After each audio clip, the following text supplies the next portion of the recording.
Howard Hunt made some kind of murky statements about possible CIA involvement. Those statements are interesting because they're what lawyers call an admission against interest. Howard Hunt was a defender of the CIA. He was a strong believer in its mission and always defended it. So for him to come out and suggest that CIA people were involved in the assassination of Kennedy is interesting because that's not something he would normally say.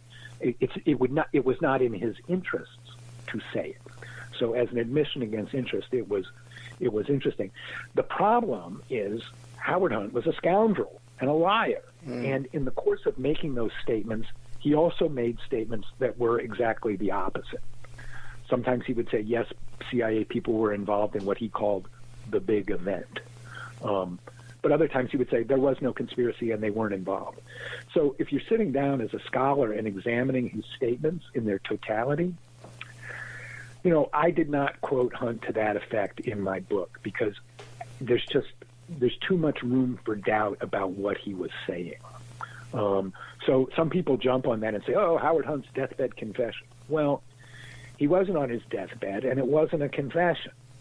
So, I think Hunt's comments were interesting, but I didn't feel like there was anything strong enough in there to quote them. Now, Howard Hunt's theory about CIA involvement is one thing, and let's just put that aside. That doesn't mean that the CIA wasn't involved in the events that led to Kennedy's assassination. There may be other more factual explanations out there.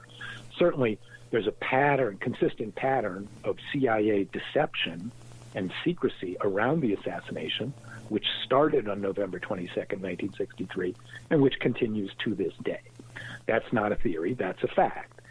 So, when I talk about the CIA and Kennedy's assassination, I don't cite Hunt's statements as in support of that. There's a lot of other factual information, much more solid factual information, that points in that direction. What do you think the motive was for the Watergate burglary? Yeah, Frank Sturgis told the FBI that there were that he participated in up to 7 different burglaries. And so I think, and I believe Sturgis on that, these were break-ins at the offices of the Chilean government in the United States, the Chilean embassy in Washington, the Chilean officials at the UN in New York. And so the burglars were created to carry out political missions on behalf of the White House, basically looking for blackmail information about Democrats that Nixon could use in the 72 election. And so I think that the Watergate burglary was just part of that larger project, which was to obtain blackmail information about Democrats, about Ted Kennedy in particular, because Nixon thought that he might be running against him in 72, and he wanted information that he could use to impugn, defame Ted Kennedy. The Watergate burglary in particular, I think there's a lot of circumstantial evidence that they were looking for blackmail information. When the burglars were caught, they were not in the office of DNC Chairman Larry O'Brien. They were in the office of one of his secretaries, and that was not used very much, but was used, as the secretaries later said, for personal conversations that involved visiting Democratic officials, that involved their love life. And I think that's, in particular, what they were looking for at the Watergate was blackmail information about Democrats. There's a lot of evidence to support that. Call girls. Prostitution. Yes. This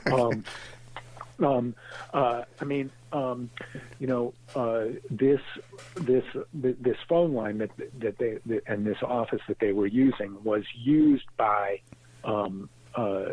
visiting Democratic officials to set up dates with girls and that sort of thing. And so I think that's why they were focusing on that phone line. And there's no doubt that they were there, and that's where they were caught. Eugenio Martinez, one of the burglars,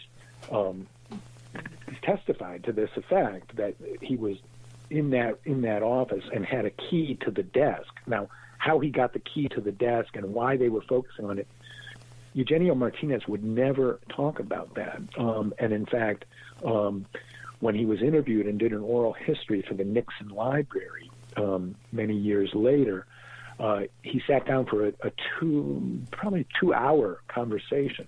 So I got the first half of that conversation from the Nixon Library. The second half is on a CD that to this day remains entirely classified.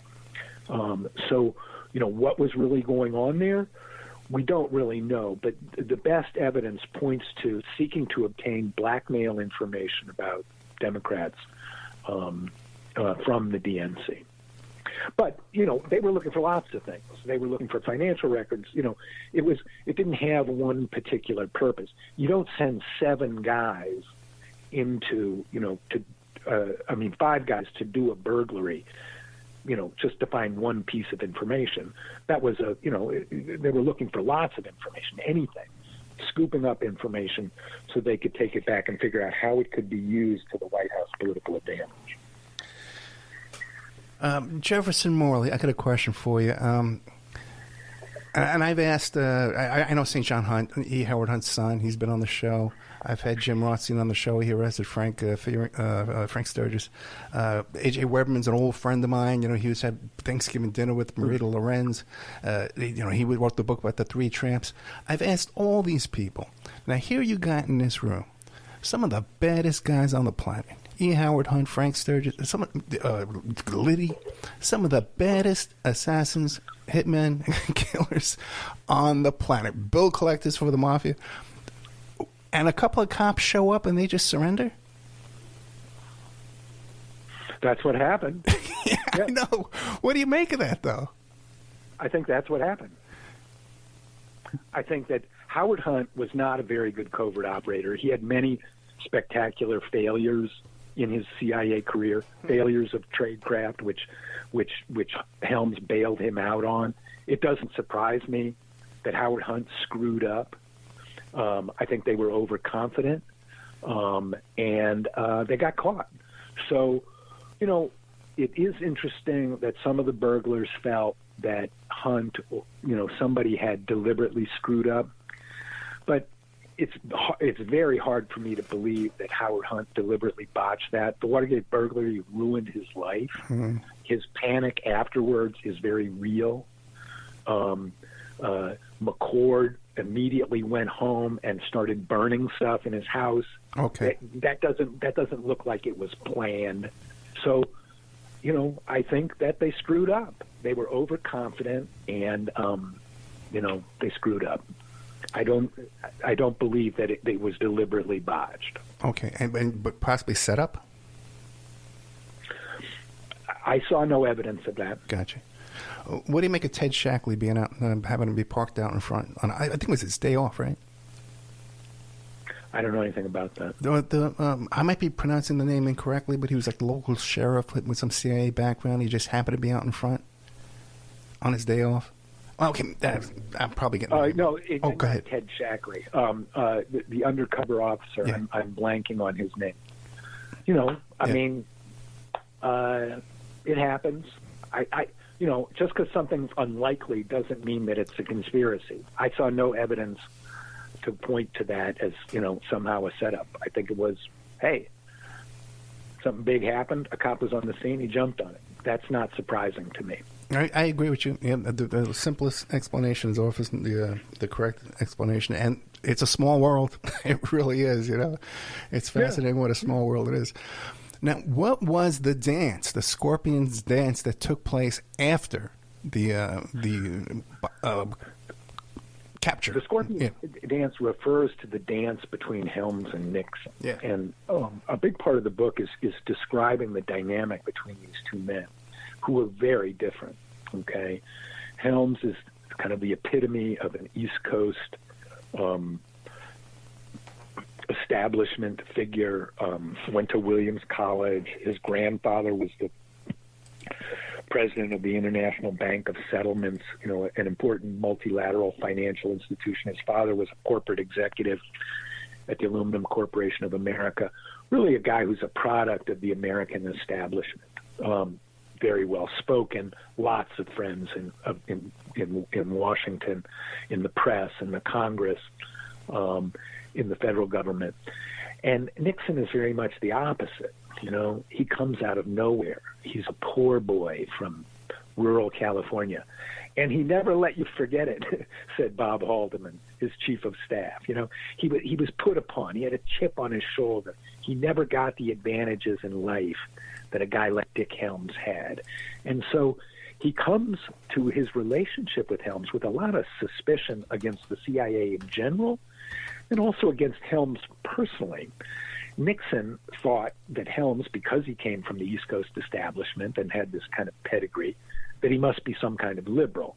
And in that regard, he was totally wrong. Dick Helms was very anti-communist, very conservative. And in fact, throughout Nixon's first term, Helms was, in some ways, his most loyal supporter, even more supportive of Nixon than other members of his cabinet. When Nixon made the very controversial decision to invade Cambodia in 1970, a lot of people, including his Secretary of State and Defense Secretary, were against it and said, don't do it. And Helms, in contrast, lined up with Nixon and Kissinger and said, do it. So that politically, culturally, they were very different. Politically, they were actually very much aligned. And Helms was an astute operator who understood Nixon's inferiority complex and appealed to him. And there's multiple times you hear on the White House tapes, let's get rid of Helms. Maybe we should fire that guy. Nixon just kind of blowing off steam and musing.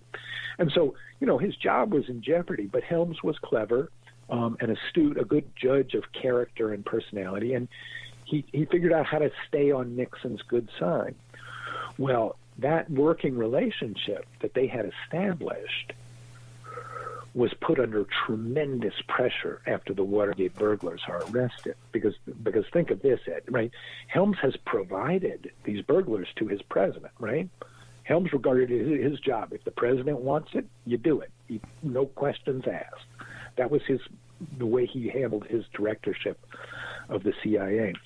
So the burglars are arrested. Well, Nixon expects Helms to bail him out, which is why he goes to Helms right away within a week and tries to get Helms to kill the FBI investigation. And that results in the conversation on